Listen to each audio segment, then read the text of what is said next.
Good morning, all. Welcome to Learners Academy.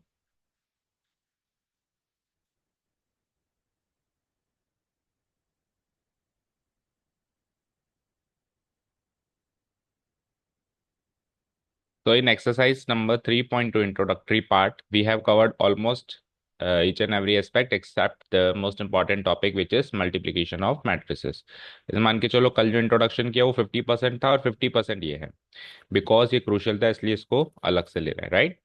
तो फटाफट से रिकॉल करते हैं कि ऑपरेशन ऑफ मैट्रिसेस में हमने एडिशन कवर कर लिया कल की क्लास में, सब्ट्रैक्शन या डिफरेंस कवर कर लिया, और मल्टीप्लिकेशन का एक पार्ट कवर कर लिया जो कि होता है multiplication bye scalar. Multiplication bye scalar ये वाला पार्ट हमने कल खत्म किया। इसके अलावा प्रॉपर्टीज, तो प्रॉपर्टीज एडिशन की सीख ली, commutative law and associative law, और साथ में एडिशन में दो important topic, additive identity and additive inverse. क्या होता है एडिटिव आइडेंटिटी, बताओ जल्दी से। सब्ट्रैक्ट करने पे क्यों मिलेगा, ऐड करने में मिलेगा। क्या मिल जाए वही मिल जाए, तो एडिटिव आइडेंटिटी, ये तो आपने परिभाषा बता दी कि एडिटिव आइडेंटिटी होती है, लेकिन वो कौन होती है? जीरो मैट्रिक्स, मैट्रिक्स में पढ़ रहे हैं ना अपन, क्या होती है? जीरो या नल मैट्रिक्स होती है एडिटिव आइडेंटिटी। और एडिटिव इनवर्स क्या होता है? हम्म किसी भी मैट्रिक्स का नेगेटिव मैट्रिक्स, उसका क्या होता है? एडिटिव इनवर्स होता है। ठीक है, कल को बी हो तो माइनस बी होगा। ठीक है, subtraction is nothing but the sum of the given matrix to its negative matrix, to the negative matrix of the other matrix। ठीक है, मल्टीप्लीकेशन बाय स्केलर में स्केलर से मल्टीप्लाई करेंगे, प्लस इसकी प्रॉपर्टी भी सीखी है हमने, है ना, एक तो के वाली और एक के प्लस एल वाली। ठीक है, अब हम पहुंचे हैं मल्टीप्लीकेशन ऑफ मैट्रिसेस। तो इस टॉपिक में हम सीखेंगे कि दो मैट्रिक्स को कैसे गुणा करते हैं। कल जो मल्टीप्लीकेशन था वो एक मैट्रिक्स का किसी स्केलर, यानी कि किसी स्केलर के नाम के स्केलर से मल्टीप्लिकेशन था, लेकिन आज किसी के नाम के स्केलर से मल्टीप्लिकेशन नहीं है, आज एक मैट्रिक्स का मैट्रिक्स से मल्टीप्लिकेशन है। तो ये कैसे होता है, कब डिफाइन होता है, ये सारी बातें हमको सीखनी है। तो सबसे पहले तो वैलिडिटी। तो बेटा वैलिडिटी के लिए समझो कि दो मैट्रिक्स का जो प्रोडक्ट है वो तब ही डिफाइंड है, वो वैसे डिफाइंड नहीं है, वो तब ही डिफाइंड है जब उनका ऑर्डर कुछ इस प्रकार का हो कि लेट से ये मैट्रिक्स ए है और ये मैट्रिक्स बी है। ये मैट्रिक्स ए है मल्टीप्लाइड बाय ये मैट्रिक्स बी है। अच्छा, ए इंटू बी को ऑब्वियसली हम ए बी भी लिख सकते हैं, जैसे अपन जनरल मैथ्स में लिखते हैं, तो वो रूल्स यहाँ पर भी अप्लाई होंगे। तो वो ऑर्डर इसका कैसा होना चाहिए ताकि ये मल्टीप्लिकेशन वैलिड हो, ये डिफाइंड हो। तो जो इसका order let's say m by n है, तो उसका order n by p type का होना चाहिए। क्या समझे? कि जो इसके नंबर ऑफ कॉलम्स हैं वो उसकी नंबर ऑफ रोज से एग्जैक्टली मैच होने चाहिए, तब जाके ही ये मल्टीप्लिकेशन वैलिड या डिफाइंड होगा। अदरवाइज हम इन दोनों को मल्टीप्लाई कर ही नहीं सकते। हम मल्टीप्लाई ही तभी कर सकते हैं जब ये दोनों वैलिड हो। ऐसा क्यों? क्योंकि जब अपन अभी मल्टीप्लिकेशन करेंगे तो जो मैकेनिज्म फॉलो होगा मल्टीप्लिकेशन को फॉलो करने, मल्टीप्लिकेशन को कैरी आउट करने का जो मैकेनिज्म फॉलो होगा, उस मैकेनिज्म में इसकी नंबर ऑफ कॉलम्स और नंबर ऑफ रोज इक्वल नहीं हुई तो वो मैकेनिज्म कैरी आउट नहीं हो पाएगा। अब ये अपन जाएंगे तो आप खुद समझ जाओगे कि अच्छा इसलिए इसके कॉलम्स और इसके रोज मैच होने जरूरी है। अच्छा, इसी से इनके ऑर्डर से ही हमको एक चीज और मिलती है कि इसको जब अपन मल्टीप्लाई करेंगे तो एक तीसरी मैट्रिक्स मिलेगी C. Matrix multiplication will result in third matrix. तो उसका जो ऑर्डर होगा वो भी कहीं ना कहीं इन दोनों के ऑर्डर पर डिपेंड कर रहा है। तो उसका जो ऑर्डर होगा, इसका इसके नंबर ऑफ रोज बच गए, इसके नंबर ऑफ कॉलम्स बच गए, तो इसकी नंबर ऑफ रोज और इसकी नंबर ऑफ कॉलम्स से जो ऑर्डर बनता है वो होगा आपके थर्ड मैट्रिक्स यानी सी का ऑर्डर। बोलो समझ आया? तो सबसे पहले तो वैलिडिटी, ये दोनों मैच होने चाहिए। और जो थर्ड मैट्रिक्स बनेगी, जो रिजल्टेंट मैट्रिक्स बनेगी, जो आंसर वाली मैट्रिक्स बनेगी, उसका ऑर्डर क्या बनेगा? m बाई पी फॉर्म का बनेगा। ओके, अब कल को ये m और p इक्वल हो जाए, ये n p के इक्वल हो जाए, ये m n के इक्वल हो जाए, वो सब चलता रहेगा। वो इक्वल हो तो भी ठीक है, ना हो तो भी ठीक है, लेकिन ये n इस n के इक्वल होना जरूरी है। ओके, समझ आया? तो सबसे पहले वैलिडिटी। वैलिडिटी देखो, the multiplication of two matrices, और फिर मल्टीप्लाई करना सिखाते हैं। The multiplication of two matrices, एक मैट्रिक्स का नाम हमने ए रख दिया जिसकी कंपोनेंट फॉर्म ए आई है, दूसरा का हमने बी रख दिया जिसकी जो कंपोनेंट फॉर्म है वो क्या है, जे के। अब जे के क्यों रखा, क्योंकि इसका जो जेथ कॉलम है उसके जेथ रो से कंपेटिबल होना चाहिए। अभी मल्टीप्लाई करते टाइम अपन देखेंगे कैसे। ठीक है, इन दोनों के मल्टीप्लीकेशन को ए इंटू बी भी रिप्रेजेंट किया जा सकता है या सिंपली ए बी भी रिप्रेजेंट किया जा सकता है, अभी बताया। पहले तो डिफाइंड कब है वो सुनो। ओनली एक ही शर्त पे डिफाइन है, when the number of columns of matrix A is equal to the number of rows of matrix B. अभी वही बताया हमने, इसके कॉलम्स और उसके रोज मैच होने चाहिए। That is if matrix A is of the order M by N, अगर matrix A M by N order की है तो matrix B has to be of the order N by P, ये इससे कॉम्पेटिबल होना ही चाहिए। अगर वो एम बाई एन की है तो ये एन बाई पी टाइप का होना ही चाहिए। ठीक है, यहाँ तक क्लियर है, तभी वो डिफाइंड या वैलिड होगा। And the product of matrices ए, जो जिस इन दो मैट्रिक्स की हम बात कर रहे हैं कि इसका order M by N N by P होना चाहिए, तो वो रिजल्ट भी एक थर्ड मैट्रिक्स सी में देगी, और उस सी का ऑर्डर क्या बनेगा, चेक करो, एम बाय। ठीक है, दैट इज, इसको समझ लो, ए मैट्रिक्स जिसका ऑर्डर एम बाई एन है, बी मैट्रिक्स जिसका ऑर्डर एन बाई पी है, ये एन से एन मैच हुआ तो जो आंसर आएगा वो सी मैट्रिक्स आएगी जिसका ऑर्डर एम बाई पी होगा। कंपोनेंट फॉर्म में लिखें तो ए आई जे बी जे के, तो आंसर सी आई के मिलेगा, और ऑर्डर वही M by N N by P M by P. Done. अब सवाल ये आता है कि ऑर्डर तो ठीक है, लेकिन अब अंदर के एलिमेंट्स कैसे डिसाइड होंगे। जिस सम में तो क्या होता था, कॉरस्पॉन्डिंग से कॉरस्पॉन्डिंग जोड़ दो। सबट्रैक्शन में क्या होता था, कॉरस्पॉन्डिंग से कॉरस्पॉन्डिंग घटा दो।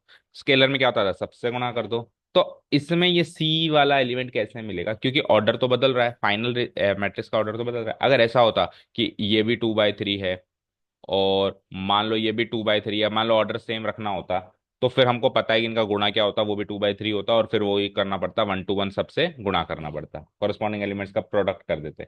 लेकिन ऑर्डर तो 2/3 बन ही नहीं रहा ना, लास्ट में कुछ नया डिफरेंट ऑर्डर बन रहा है। तो डिफरेंट ऑर्डर बन रहा है तो ये चीज तो निश्चित है कि कॉरस्पॉन्डिंग एलिमेंट्स को गुणा करने से तो काम चलेगा नहीं। वो तो तब चलता जब ऑर्डर सेम रहता, जैसे एडिशन सब्ट्रैक्शन में हो रहा था। तो यहाँ पे कुछ और लॉजिक है, ये अपने को सोचना पड़ेगा। ठीक है, तो ध्यान से देखना हम कैसे करेंगे इसको। एक एग्जांपल ले लेते हैं। मान लो कि ये एक मैट्रिक्स है जिसका ऑर्डर है 271 -9 0 6। क्या ऑर्डर है बताओ, 2/3। तो अब अगले का ऑर्डर किस टाइप का होना चाहिए, 3/समथिंग, कुछ भी समथिंग ले लो, है ना। यानी कि इसके 3 रोज होने चाहिए, इसके 3 कॉलम्स है तो उसकी 3 रोज होनी चाहिए। तो लेट्स से उसको 3/4 का दे देते हैं ना। 3/4 यानी 7 6 0 2 1 0 9 -6 0 -10 -3 हो गया। इसका ऑर्डर क्या बना, 3 रोज हैं और 4 कॉलम्स हैं। तो अब जो इनका आंसर आएगा वो मैट्रिक्स किस ऑर्डर की बनेगी बताओ, 2/4 की बनेगी। 2/4 मतलब 2 रोज और 4 कॉलम्स। तो उसका स्ट्रक्चर अगर मैं रेडी करूं तो कुछ ऐसा होगा, लेट्स से कि ये ए है, लेट्स से कि ये बी है, और लेट्स से ये सी है। तो सी के जो एलिमेंट्स है स्मॉल सी फॉर्म में होंगे। तो जो स्मॉल सी फॉर्म में होंगे वो कैसे होंगे, C11 small C11, small C12 small C13, और चौथा कॉलम भी बनेगा स्मॉल C14, और 2 ही रोज बनेगी। तो C21 C22 C23 C24। इस टाइप का स्ट्रक्चर बनने वाला है। स्ट्रक्चर तो रेडी कर दिया हमने। अब लेकिन ये सी जो एलिमेंट्स हैं वो कैसे डिसाइड हो, 2/4 का ये स्ट्रक्चर है। ठीक है, अब ध्यान से सुनना। इसकी तो पहले वाली मैट्रिक्स की तो उठानी है रोज। क्या उठानी है, रोज। जैसे ये रो उठा ली पूरी की पूरी, और दूसरी वाली मैट्रिक्स का उठाना है कॉलम, पूरा का पूरा। अब इसमें भी 3 एलिमेंट्स होंगे, इसमें भी 3 एलिमेंट्स होंगे, हमेशा इसकी रो में नंबर ऑफ एलिमेंट्स, इसके number of elements in the column same होंगे, क्योंकि आपने पहले ही मैच कर लिया है। ठीक है, आप 1 to 1 हर एक को हर एक से गुणा कराओ।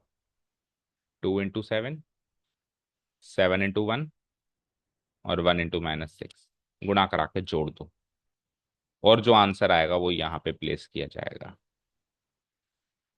अब एक बार थोड़ा सा हेक्टिक टास्क लग रहा है, लेकिन थोड़ी सी प्रैक्टिस करेंगे ना तो यूं ही हमारी मसल मेमोरी में ये चीज फीड हो जाएगी। और आपने अभी तो स्कूल में भी ये चैप्टर पढ़ा है, तो थोड़ा बहुत तो वहां से प्रैक्टिस होगी। ठीक है, करते हैं, देखें ये काम। 2 7 जा 14, 7 1 जा 14 और 7 21, 1 × -6, 21 में से -6 गया तो 21 में 6 गया तो 15। तो C11 की वैल्यू क्या आ गई? 15। अब दूसरे एलिमेंट में क्या करेंगे हम, ये रो तो सेम ही चलने दो, ये कॉलम जो हम पहला ले रहे थे अब की बार इसकी जगह दूसरा ले लेंगे, और रो जो से चल रही थी वैसे के वैसे ही। करो एक बार फिर से। 2 × 6, 7 से 0 कुछ मिला ही नहीं। 1 × 10, 10। तो 12 और 10, 22। समझ आया? अब हम अभी तो इसको पहली बार कर रहे हैं, तो इस थोड़ा थोड़ा दिमाग में फिट हो रहा है, लेकिन इन केस हम भूल गए कि कैसे क्या था, कौन सी रो थी, कौन सा कॉलम था, कौन सी रो थी, कौन सा कॉलम था, तो जो आंसर वाली मैट्रिक्स है ना उसका स्ट्रक्चर भी आपको हेल्प करेगा। फॉर एग्जाम्पल सर मैं तो भूल गया, अब तीसरे एलिमेंट के लिए कौन सी रो लेनी है, कौन सा कॉलम लेना है। मान लो कि पहला ये स्ट्रक्चर तो हो गया पूरा, सेकंड पे हूं मैं, सेकंड में भूल गया, सेकंड में कंफ्यूज हो गया, तो कैसे करेंगे? सपोज करो मैं इस वाले एलिमेंट के लिए कंफ्यूज हूँ कि इधर कैसे करेंगे, कौन सी रो कौन सी रो। तो इसकी पोजीशन क्या है? 2 3। तो पहली एलिमेंट का सेकंड रो पकड़ो, सॉरी पहली मैट्रिक्स का सेकंड रो पकड़ो, दूसरी मैट्रिक्स का थर्ड कॉलम। तो इसका स्ट्रक्चर भी आपको हेल्प करेगा। पहली मैट्रिक्स का कौन सा रो पकड़ना है? सेकंड। और दूसरी मैट्रिक्स का कौन सा कॉलम पकड़ना है? थर्ड। मिल गया। -9 को 0 से मल्टीप्लाई किया, कुछ नहीं मिला। 0 को 0 से मल्टीप्लाई किया, कुछ नहीं मिला। और 6 को -3 से मल्टीप्लाई किया तो क्या मिला? -18 हो जाएगा इसकी जगह। C21 के लिए क्या करेंगे बताओ? इसका फर्स्ट कॉलम। तो हो जाएगा। अभी यही काम करना है बस, दैट्स इट। और थोड़ी थोड़ी प्रैक्टिस में तो ये यूं मतलब बच्चों का काम लगने लग जाए। करना क्या है, गुणा भागी तो करना है। इस पूरे चैप्टर और अगले चैप्टर में आपको केवल नंबर्स का सिंपल सा कैलकुलेशन करना है बस। चीज नहीं, नई चीज है तो नई चीज के जो एल्गोरिदम है, जो मैकेनिज्म है, वो समझना है अच्छे से। अब देखो इसमें 3 एलिमेंट्स है, इसमें 3 एलिमेंट्स ही तो कॉम्पिटिबल हो रहा है ना। मान लो इधर 4 होते हैं तो कॉम्पिटिबल ही नहीं होता, इधर 3 उधर 4 कैसे गुणा करूं? तो वो कॉम्पिटिबिलिटी आपको पहले ही इस ऑर्डर से मैच कर लेनी है। अगर इसमें ये 3 से 3 मैच कर रहा है ना, तो अंदर मैकेनिज्म में हर एक चीज कॉम्पिटिबल बन जाएगा। और अगर ये 3 से 3 मैच नहीं कर रहा है, तो फिर अंदर जाके वो मैकेनिज्म कहीं ना कहीं अटक जाएगा। हो सकता है एक दो एलिमेंट के लिए सही हो जाए, फिर आगे जाके अटक जाए। हो सकता है शुरू से अटक जाए। ठीक है, क्लियर? कर दूं डिलीट? अब आ जाओ नोट्स पे। ये जो बात हमने सीखी इसी को रिपीट करते हैं। टू गेट द एलिमेंट सी आई के, ये सी आई के नामक एलिमेंट प्राप्त करने के लिए, सी मैट्रिक्स का जो एलिमेंट है इसको प्राप्त करने के लिए हम क्या करेंगे? तो we will take the ith row, I K है ना, we will take the ith row of matrix है and kth column of the matrix B, right? kth column of matrix B, and then multiply them element wise multiply करो 1 to 1। पहला element पहला element, दूसरा element दूसरा element. ऐसा मत करना पहले को दूसरे से कर दिया, दूसरे को दिया, ये नहीं करना। एलिमेंट वाइज का मतलब क्या है? सीक्वेंस में करना है मल्टीप्लाई। कर लिया मल्टीप्लाई। और फाइनली जितने भी एलिमेंट वाइज प्रोडक्ट्स आपने किए हैं उनका सम कर लो, and finally take the sum of all the element wise products. ठीक है? जैसे कि सी आई के नामक एलिमेंट है, तो फर्स्ट वाले मैट्रिक्स का आप ith रो लोगे, और सेकेंड वाले मैट्रिक्स की आप kth कॉलम लोगे। तो जो ith रो लोगे उसका सीक्वेंस क्या होगा? I1, I2, I3, I4।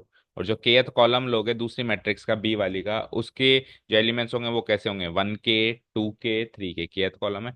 तो I1 को आपने 1k से मल्टीप्लाई किया, I1 को B1k से मल्टीप्लाई किया, मतलब ये एलिमेंट है दोनों, है ना, एलिमेंट वाइज प्रोडक्ट चल रहा है।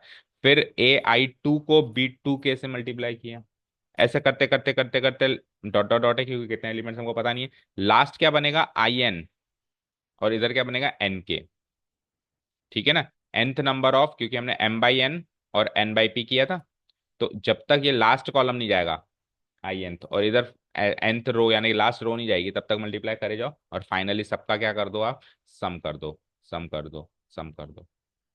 अब ये जो हमने बात यहाँ पे लिखी हुई है, ये शायद बुक में आप देखोगे तो इस तरीके से विस्तार में नहीं लिखी हुई, ये तो पूरा एक्सपैंड करके लिखी हुई है। बुक में इसकी समेशन फॉर्म दी हुई है। अब समेशन फॉर्म हमने 10th 11th से सीखी है क्या होती है। आप ये देखो कि इस फॉर्म के अंदर कौन सी ऐसी चीज है जो बदल रही है और कौन सी ऐसी चीज है जो फिक्स है। तो जो फिक्स है वो तो ये है, देखो हर जगह आई है, के है, आई है, के है, और लास्ट में भी आई है और के है, ये तो फिक्स है। बदला क्या, 1 1, 2 2, 3 3 4 4 5 5, लास्ट में NN। ठीक है, तो जो बदल रहा है उसका नाम रख दिया हमने जे, और वो कहाँ से स्टार्ट हो रहा है, 1 से, और खत्म कहाँ हो रहा है, N पे। तो ये 1 to N वेरी कर रहा है। और जो नहीं बदल रहा वो है I और K। तो अब मैं कहूँ I1, फिर कहूँ I2, फिर कहूँ I3, तो IJ कह दूं सीधे ही। और उधर मैं 1K 2K 3K 4K कहूँ तो सीधे JK कह दूं। अभी भी देखो जे से जे मैच कर रहा है, जैसे हर बार 1 से 1 मैच कर रहा है, 2 से 2 मैच कर रहा है, लास्ट में N से N मैच कर रहा है, तो इधर भी जे से जे मैच कर रहा है। और जे की वैल्यू कहाँ से कहाँ तक लेनी है आपको, 1 से लेकर N, यानी ये जे कभी 1 बनेगा, बन रहा है देखो पहले केस में। ये जे ही कभी 2 बनेगा, बन रहा है देखो दूसरे केस में। 2 बार जे है तो दोनों बार 2 रखना पड़ेगा। फिर कभी 3 बनेगा, और लास्ट में ये N बनेगा, देखो बन रहा है लास्ट में क्योंकि N लिखा है हमने यहाँ पे। तो ऐसे करते करते सबको प्रोडक्ट करो, और फिर समेशन नोटेशन लगा हुआ है तो सबको लास्ट में सम कर दो। तो जो ये ऊपर वाली फॉर्म है इसी का समेशन नोटेशन या शॉर्ट फॉर्म लिखी हुई है, इस एक्सपेंडेड फॉर्म में ऐसे है, शॉर्ट फॉर्म में ऐसे है। हो सकता है बुक में ये वाला ना देखे, ये गिवन हो और कंफ्यूज हो जाए कि ये करना क्या, एक्चुअली समझ नहीं आ रहा, करना वही है। ठीक है, क्लियर है। तो मैकेनिज्म पूरा समझ में आ गया, एल्गोरिथम। अब आ जाओ प्रॉपर्टीज। तो अब आप खुद सोचो, पहले वही कॉम्यूटेटिविटी की और एसोसिएटिविटी की बात करते हैं, क्योंकि यही दो प्रॉपर्टी हमने एडिशन में बात करी थी। वो सारी की सारी प्रॉपर्टी आएगी, कॉम्यूटेटिविटी, एसोसिएटिविटी, आइडेंटिटी, इनवर्स, ये चार तो आएंगी आएंगी, और एक एक्स्ट्रा में और आएगी, अभी देखते हैं। तो पहले तो वो कॉम्यूटेटिविटी की बात करते हैं कि जब अपन दो मैट्रिक्स को जोड़ रहे थे A+B, तो वो B+A के बराबर आ रहा था। आ रहा था तो हम क्या कह रहे थे कि एडिशन जो होता है वो कम्यूटेटिव होता है, कम्यूटेटिव लॉ फॉलो होता है। बट प्रोडक्ट में होता है या नहीं होता है वो चेक करना है। तो जब अपन जनरल नंबर्स को गुणा करें तो नंबर्स के गुणा में तो होता है, 2 into 3 करें या 3 into 2 करें, 6 बन जाता है दोनों। तो मल्टीप्लीकेशन रियल नंबर्स के केस में तो कम्यूटेटिव होता है। बट क्या मैट्रिक्स मल्टीप्लीकेशन के केस में होता है नहीं होता है वो चेक करना है। तो देखो बेटा, ए मैट्रिक्स को बी से गुणा कराओगे जब आप, तो सबसे पहले तो गुणा तभी करा पाओगे ना जब ऑर्डर मैच कर रहा है। तो इसका ऑर्डर किस टाइप का होना चाहिए, M/N। इसका P। अब अगर सपोज करो आपने कर दिया उल्टा फुल्टा, बी को इधर बिठा दिया और ए को इधर बिठा दिया, तो बी इधर आ गया, ए इधर आ गया।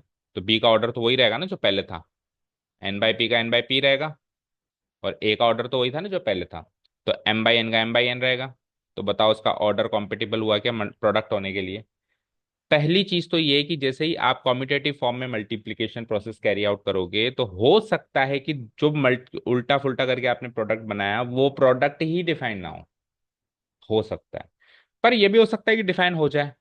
डिफाइन कैसे हो जाए, मान लो कि M/N/N/P चारों ही बराबर है, 2 2 2 2, तो 2/2 2/2, इधर भी 2/2 2/2, तो फिर वापस मैच कर गया। हो सकता है कि डिफाइंड हो।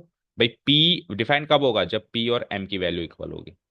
तो P और M की वैल्यू मान लो शुरू से इक्वल हो। तो इन केस M और P इक्वल हो जाए और प्रोडक्ट उल्टा वाला कम्यूटेटिव फॉर्म में डिफाइंड हो जाए, जस्ट डिफाइंड हो जाए, तो अब क्या इसका आंसर, अगर सी आ रहा था तो इसका आंसर भी सी आएगा क्या, आंसर है नहीं आएगा। तो पहली चीज तो कम्यूटेटिव फॉर्म में डिफाइन ही नहीं होगा मोस्ट प्रोबेबली। और अगर इनकेस डिफाइन हो जाए तो भी A into B और B into A इक्वल नहीं होंगे, और इन केस किसी रेयर केस में ये इक्वल हो भी जा रहे हैं तो वो जस्ट एक इत्तेफाक है। ठीक है, क्लियर है, समझ आया। ठीक है ना। अब जैसे मैंने कहा कि जो सब्ट्रैक्ट करते हैं अपन नंबर्स को, जैसे मैंने 3 - 2 किया 2 - 3 किया तो कभी इक्वल नहीं आता। लेकिन आप दोनों नंबर ही जीरो लो, 0 - 0 0 - ये लो, इक्वल आ गया। तो ये तो इत्तेफाक है ना, आप स्पेसिफिक केस ले रहे हो ना, तो सिंपली उधर भी स्पेसिफिक केस में A B B A ऐसे ले लिए, ये मैट्रिक्स ही कुछ ऐसी ले ली कि दोनों से बराबर आ रहा है, तो वो तो जस्ट एक इत्तेफाक है। ठीक है, अभी ऐसे इत्तेफाक आएंगे अभी आगे। बट इन जनरल क्या याद रखना है कि नहीं, product of matrices non commutative होता है, कॉम्यूटेटिव नहीं होता। एडिशन कॉम्यूटेटिव होता है बट प्रोडक्ट कॉम्यूटेटिव नहीं होता। रियल नंबर्स में दोनों कॉम्यूटेटिव होते हैं, एडिशन भी और मल्टीप्लीकेशन भी। पढ़े, नॉन कॉम्यूटेटिविटी पहला लॉ क्या है, नॉन कॉम्यूटेटिविटी, जबकि उसके लिए क्या था, कॉम्यूटेटिविटी, एडिशन के लिए। The multiplication of two matrices A जिसका order m by n, B जिसका order n by p is non commutative. पहली लाइन में स्टेटमेंट में क्लियर कर दिया। दैट इज, इसका मतलब ये है कि a क्रॉस b और b cross a not equal होंगे, या फिर सिंपली कहें तो ए बी और बी ए नॉट इक्वल होंगे।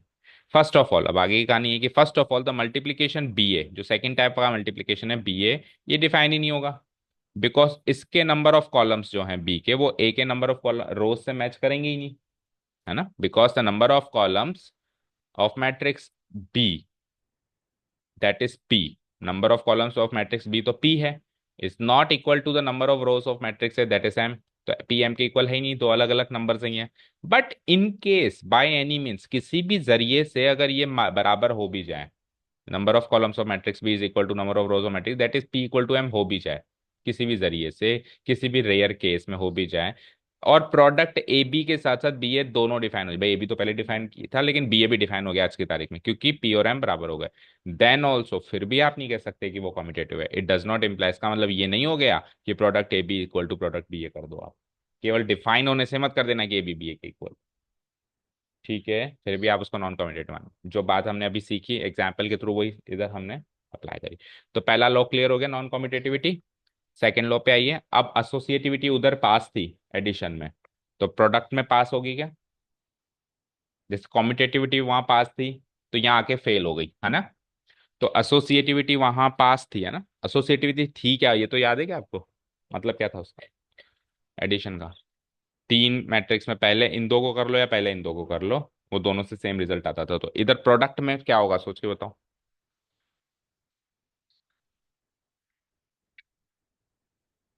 प्रोडक्ट में, प्रोडक्ट ऑफ मैट्रिसेस में एसोसिएटिविटी क्या हो जाएगी, फेल हो जाएगी।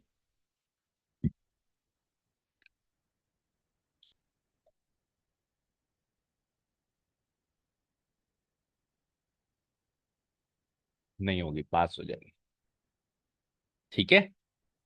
अगर हर चीज ही ऐसे चलती कि उधर पास इधर फेल, उधर पास इधर फेल, तो अलग से प्रॉपर्टीज का टॉपिक ही नहीं होता, कुछ पास हो रही है कुछ फेल हो रही है, ये रिसर्च चल रहा है, यही तो एनालिसिस चल रहा है, ठीक है।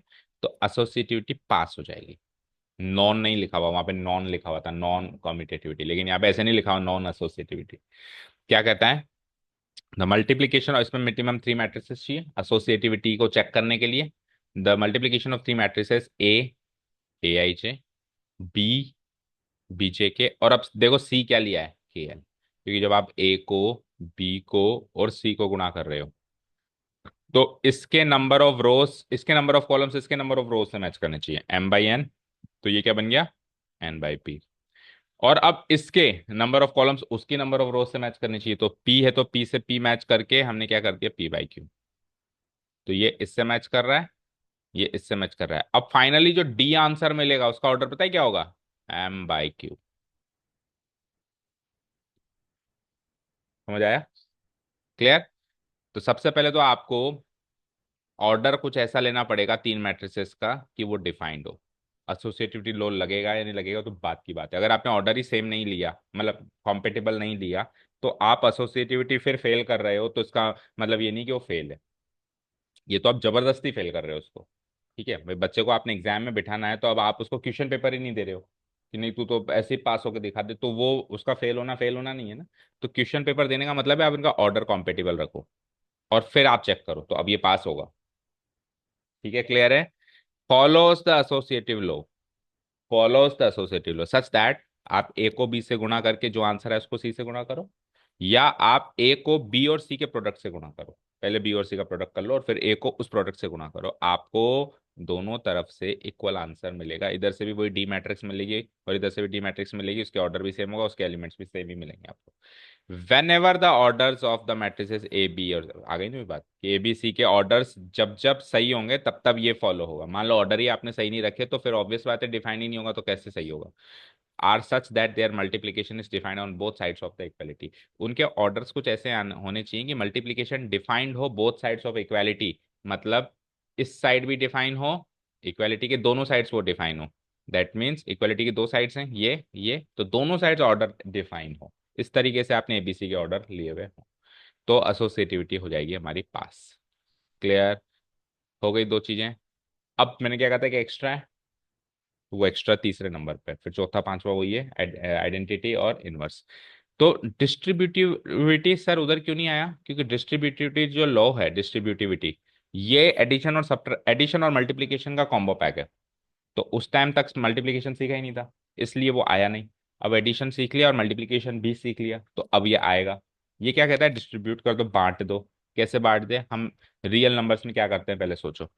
हम ऐसे करते हैं, X into Y plus Z को क्या लिखते हैं, बोलो, X into Y, X into Z. क्या किया हमने, मल्टीप्लीकेशन को एडिशन पे डिस्ट्रीब्यूट किया। मल्टीप्लीकेशन को, ये मल्टीप्लीकेशन है, इसको किस पे डिस्ट्रीब्यूट किया, एडिशन। पर क्या हम एडिशन को मल्टीप्लीकेशन में डिस्ट्रीब्यूट कर सकते हैं, सोचो जरा, रियल नंबर्स के केस में एक्स प्लस हो और वाई इंटू जेड हो। एडिशन को इस पे कर सकते हैं, मैं ऐसे कर दूं, मैं एक्स प्लस वाई गुणा एक्स प्लस जेड, तो ये सही होगा क्या, बिल्कुल नहीं होगा। सेम टू सेम केस यहाँ पर है। आप डिस्ट्रीब्यूट कर सकते हो बट ओनली मल्टीप्लीकेशन को एडिशन पे डिस्ट्रीब्यूट कर सकते हो, एडिशन को मल्टीप्लीकेशन पे नहीं कर सकते।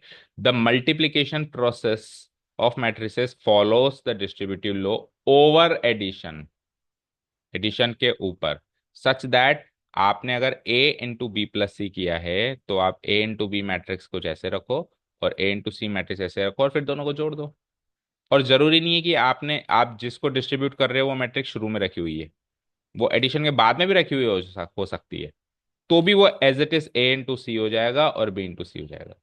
बट इसमें अब इंपॉर्टेंट बात ये है, क्योंकि यहाँ पे मल्टीप्लीकेशन चल रहा है, तो आप ए इंटू बी को ए बी लिखोगे, किसी भी सूरत में इसको बी ए नहीं लिखोगे, क्योंकि वो कॉम्पिटेटिव नहीं होता। सीक्वेंस वही रखोगे, जो पहले है वो पहले, जो बाद में वो बाद में। इवन यहाँ पर भी ए पहले है सी बाद में है, तो उसका प्रोडक्ट ए सी ही माना जाएगा, सी ए नहीं लिख सकते। बी पहले है सी बाद में, तो उसका प्रोडक्ट बी सी लिखा जाएगा, फिर ये इक्वल हो जाएगा, फिर ये L H S R H S equal हो जाएगा।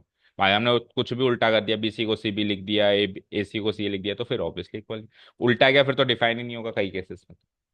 ठीक है, और फिर वही बात आ गई, whenever the orders of matrices A B C are such that there multiplication should be defined on both sides of equality.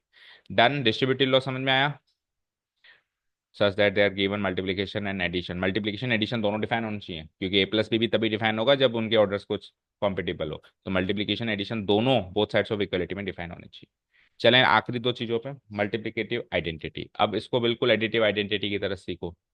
कल हमने एडिटिव आइडेंटिटी के लिए क्या सीखा था, कि कोई मैट्रिक्स में मैं ऐसा क्या चीज को ऐड करूं कि इसकी आइडेंटिटी ना बदले। आंसर क्या आया था सर, आप ओ मैट्रिक्स ऐड कर दो, ये आंसर आया था। अब इसी को मल्टीप्लिकेशन वाले थॉट प्रोसेस पे लेके आओ। ए मैट्रिक्स को किससे गुणा कर दूं कि उसकी आइडेंटिटी ना बदले, पहले जोड़ रहे थे तो आइडेंटिटी बदल रही थी, गुणा कर दें तो आइडेंटिटी। तो रियल नंबर्स में आयो, तो रियल नंबर्स में मान लो 3 है, तो 3 में ऐसा क्या जोड़ूं कि 3 की आइडेंटिटी ना बदले, और 3 में ऐसा क्या गुणा कर दूं कि 3 की आइडेंटिटी ना बदले, तो 0 आएगा और 1 आएगा। तो मैट्रिक्स की दुनिया में जीरो, रियल नंबर 0 का काम ओ मैट्रिक्स करती है, और रियल नंबर जो 1 है उसका काम आइडेंटिटी मैट्रिक्स यानी आई करती है। यानी आई जो होता है वो होती है, आई का नाम भी आइडेंटिटी है, देखो आई फॉर आइडेंटिटी। और अभी हम बात कर रहे थे मल्टीप्लिकेटिव आइडेंटिटी, तो ये भी वही है। तो मल्टीप्लिकेटिव आइडेंटिटी कौन होती है, हमेशा आई मैट्रिक्स होती है। कोई पूछे परिभाषा बताओ, तो परिभाषा ये है कि किसी मैट्रिक्स को किसी मैट्रिक्स से गुणा करें तो वो जो पहली वाली मैट्रिक्स है उसकी आइडेंटिटी ना बदले। फिर कोई पूछे कि ऐसी मैट्रिक्स होती है, हाँ होती है। ऐसी मैट्रिक्स कौन सी होती है, आई मैट्रिक्स होती है। अच्छा कोई कहे कि इसको उल्टा करो, तो आई इंटू ए करो, ए इंटू आई कर रहे हो ना, तो आई इंटू ए करो तो ए मिलना चाहिए। मतलब ये दोनों सिचुएशंस पास होनी चाहिए, या कोई एक सिचुएशन पास होगी तो भी चलेगा, दोनों ही होनी चाहिए। ए इंटू आई को जैसे उधर ए प्लस ओ करो या ओ प्लस ए करो, कॉम्पिटेटिव फॉर्म में आपको ए मिलना चाहिए था ना, एडिटिव आइडेंटिटी की वैलिडिटी के लिए। तो इधर मल्टीप्लिकेटिव आइडेंटिटी की वैलिडिटी के लिए भी आपको दोनों फॉर्म्स में वैलिड होना चाहिए। ये ए मैट्रिक्स और आई मैट्रिक्स का ऑर्डर कुछ ऐसा लेना है आपको। आई तो होती है स्क्वायर मैट्रिक्स है, तो स्क्वायर मैट्रिक्स में तो कॉलम और रो सेम ही रहेगा ना, तो ये कुछ ऐसा होना चाहिए ताकि ये कॉम्यूटेटिव तरीके से गुणा करने पे उसकी आइडेंटिटी को बदलने ना दे, तब जाके ये आई जो होगी मल्टीप्लिकेटिव आइडेंटिटी कहलाएगी। Clear, okay. अब इनवर्स इसी में सीख लो, फिर अपन दोनों को एक साथ पढ़ लेंगे। इनवर्स एडिशन के केस में क्या कर रहे थे अपन, ये एडिशन का केस है। एडिशन के केस में हम ये कर रहे थे कि एक ऐसी मैट्रिक्स, ए मैट्रिक्स को गिवन मैट्रिक्स है, इसमें ऐसा कुछ जोड़ दो ताकि आंसर में आइडेंटिटी मिले। आइडेंटिटी कौन है? ओ। तो आंसर में ओ मिले। ये कर रहे थे अपन। और फिर वो आंसर आया कि सर आप इसी का नेगेटिव जोड़ दो, और वो भी कॉम्यूटेटिव तरीके से, मतलब उल्टा करके भी जोड़ के देख लो। तो अब इसी चीज को मल्टीप्लिकेशन पे शिफ्ट करो, इसी चीज को मल्टीप्लिकेशन पे शिफ्ट करो। तो ऐसी कोई मैट्रिक्स ए है, उसको किससे मैं गुणा करूं? ऐसी मैट्रिक्स कौन सी जिससे मैं गुणा करूं बदले में मल्टीप्लिकेटिव आइडेंटिटी आ जाए? मल्टीप्लिकेटिव आइडेंटिटी क्या होती है? आई, यानी बदले में क्या आ जाए? आई। और तो और उसको फिर कॉम्यूटेटिव तरीके से भी गुणा करके देखो, उससे भी वही आई आना चाहिए। तो अब जो आंसर आएगा वो कोई फिक्स मैट्रिक्स नहीं है, जैसे वहां पे फिक्स मैट्रिक्स थी ना कि उसी का नेगेटिव, तो यहाँ पे ऐसा नहीं आएगा कि इसी का नेगेटिव है ऐसा। यहाँ पे जो आंसर आएगा वो एक डिफरेंट, एक बिल्कुल अलग मैट्रिक्स होगी, जिसको निकालने के लिए एक पूरी की पूरी एक एक्सरसाइज है अगले चैप्टर में। ठीक है। इस मैट्रिक्स को बोलते हैं ए इनवर्स। यही वो इनवर्स मैट्रिक्स है, ए इनवर्स। अब ये कहने के लिए मल्टीप्लिकेटिव इनवर्स है, वो एडिटिव इनवर्स, इनवर्स वो भी है, लेकिन वो क्या है? Additive inverse. ये क्या है? मल्टीप्लिकेटिव। लेकिन अगर मैं सिंपली इनवर्स बोलूं तो वो बाय डिफॉल्ट मल्टीप्लिकेटिव इनवर्स माना जाता है। उसको बोलने के लिए पूरा बोलना पड़ेगा एडिटिव इनवर्स। इसको बोलने के लिए पूरा बोलो तो भी ठीक है, अधूरा बोलो तो भी ठीक है, वो वही मल्टीप्लिकेटिव इनवर्स माना जाएगा। क्लियर है? ठीक है। चलें पढ़ें अब पूरी सारी कहानी। पहले identity. The multiplicative identity is an identity matrix. सबसे पहले एक आइडेंटिटी मैट्रिक्स होती है वो, विच when multiplied by A given square matrix है। अच्छा, अब आइडेंटिटी के लिए जो दूसरी मैट्रिक्स है वो भी स्क्वायर होनी चाहिए। आइडेंटिटी खुद तो स्क्वायर है ही सही, पर जिस मैट्रिक्स से आप मल्टीप्लाई की बात कर रहे थे ना कि आपको यहाँ पे उसकी आइडेंटिटी नहीं बदले, तो उसके लिए ये मैट्रिक्स भी स्क्वायर होनी चाहिए। जबकि एडिटिव आइडेंटिटी और एडिटिव इनवर्स में इसका स्क्वायर होना कोई जरूरी नहीं था। उसमें तो वो मैट्रिक्स सेम ऑर्डर की होनी चाहिए थी, बस ये जरूरी था। ठीक है। The multiplicative identity is an identity matrix which when multiplied by A given square matrix, यानी ये रूल्स हैं ही स्क्वायर मैट्रिक्स के लिए, does not change the identity of that square matrix. उस स्क्वायर मैट्रिक्स ए की आइडेंटिटी नहीं बदले, चाहे से उसको किधर भी तरीके से मल्टीप्लाई करो, आगे से मल्टीप्लाई कराओ या पीछे से मल्टीप्लाई कराओ। ठीक है। दैट इज ए आई करूं, ए इंटू आई करूं, या आई इंटू ए करूं, आपको ए ही मिले। whenever matrices A and I are square matrices of the same order, जब जब ए और आई स्क्वायर मैट्रिक्स, आई तो वैसे भी स्क्वायर मैट्रिक्स होती है, ए पहले भी स्क्वायर मैट्रिक्स थी, पहले ही होनी चाहिए, पहले क्लियर कर दी, लेकिन दोनों सेम ऑर्डर की स्क्वायर मैट्रिसेस होनी चाहिए। अगर ये 3 बाय 3 की है तो ये भी 3 बाय 3 की, ये 2 बाय 2 की तो ये भी 2 बाय 2। जब जब ये होगा तब तब ये होगा। इनवर्स पे आ जाओ। ये क्या लिखा है यहाँ पे? Zero matrix is the product of two, ये एक नया टॉपिक है, इसको भी बताते हैं। उससे पहले वो इनवर्स पे आ जाओ। अच्छा, इनवर्स यहाँ पे इंट्रोड्यूस ही नहीं किया। क्यों नहीं किया? अब वो उसका काम, उसकी कहानी भी सुनो। 2-3 साल पहले तक आपके जो मल्टीप्लिकेटिव इनवर्स या सिंपली आप इनवर्स बोल रहे हो, किसी भी मैट्रिक्स का इनवर्स बोल रहे हो, ये आपके मैट्रिक्स चैप्टर में था। ओके। और इसको निकालने का तरीका होता था, एलिमेंट्री ट्रांसफॉर्मेशन बोलते थे उस तरीके को। क्या बोलते थे? Elementary transformation. उसकी एक पूरी एक्सरसाइज थी। और ये इनवर्स निकालने का तरीका नेक्स्ट चैप्टर डिटर्मिनेंट्स में भी था, और उसको वहां निकालने का तरीका है एडजॉइंट मैट्रिक्स निकालकर। राइट। अब इधर तो कट गया ही है, पर इधर आज भी है। यानी ए इनवर्स क्या होता है वो तो रहेगा, बट वो क्योंकि निकालने का तरीका ही हटा दिया, तो इंट्रोडक्शन भी हटा दिया इस चैप्टर से। इसमें इंट्रोडक्शन ही नहीं है कि ए इनवर्स होता क्या है। ठीक है। अब ए इनवर्स का इंट्रोडक्शन आपको सीधे मिलेगा डिटर्मिनेंट्स में, और वहां पे निकालने का तरीका एडजॉइंट मैट्रिक्स, बट हमने तो पहले ही सीख लिया, अभी कैजुअली तो सीख ही लिया ना। ठीक है। तो फिर लास्ट चीज यहाँ पे आ गई, zero matrix as the product of two non zero matrices. क्या कह रहा है? रियल नंबर्स की दुनिया में अगर कोई छोट एक स्मॉल नंबर, एक रियल नंबर है स्मॉल ए और एक रियल नंबर है स्मॉल बी, इसका गुणा अगर जीरो आता है, तो मुझे बताओ यहां से या तो ए इक्वल टू जीरो या बी इक्वल टू जीरो होना निश्चित है या नहीं है, या दोनों भी जीरो हो जाए? हो सकता है कि भाई दोनों ही जीरो ना हो फिर भी प्रोडक्ट जीरो आ रहा है। ए भी जीरो नहीं है, बी भी जीरो नहीं है, मतलब A is not equal to zero और B is not equal to zero, then also N to B equal to zero. ऐसा पॉसिबल है क्या रियल नंबर्स की दुनिया में? नहीं है, बट मैट्रिक्स की दुनिया में पॉसिबल है। यही टॉपिक है। वो कैसे होगा अभी देख ले। मैट्रिक्स की दुनिया में अगर ए क्रॉस बी मतलब इनटू बी ओ मिल रहा है, तो ऐसा कोई जरूरी नहीं है कि ए मैट्रिक्स ओ होना चाहिए या बी मैट्रिक्स ओ होना चाहिए। हो सकता है कि दोनों ही ओ ना हो सकता है हो भी जाए, हो सकता है नहीं भी जाए, लेकिन जरूरी नहीं है। यानी कि दो नॉन जीरो मैट्रिसेस का प्रोडक्ट भी जीरो मैट्रिक्स मिल सकता है। ए भी नॉन जीरो है, बी भी नॉन जीरो, लेकिन प्रोडक्ट जीरो मिल मैट्रिक्स मिल सकता है। ठीक है। Zero matrix as the product of two non zero matrices for real numbers. वही बात पहले रियल नंबर्स के लिए लागू होती है कि नहीं होती। ए और बी रियल नंबर्स के लिए अगर A B equal to zero है तो उसका इम्प्लीकेशन ये है कि या तो ए इक्वल टू जीरो या B equal to zero, compulsory है। इससे बच ही नहीं सकते आप, या तो ये जीरो या तो इवन क्वाड्रेटिक इक्वेशन को सॉल्व करते थे तो यही तो करते थे, इसका दोनों का प्रोडक्ट जीरो है तो या तो ये जीरो या तो ये जीरो। हमने कितने 2 साल से अपन वो चीज बिल्कुल धड़ल्ले से यूज कर रहे हैं, वो कंपलसरी।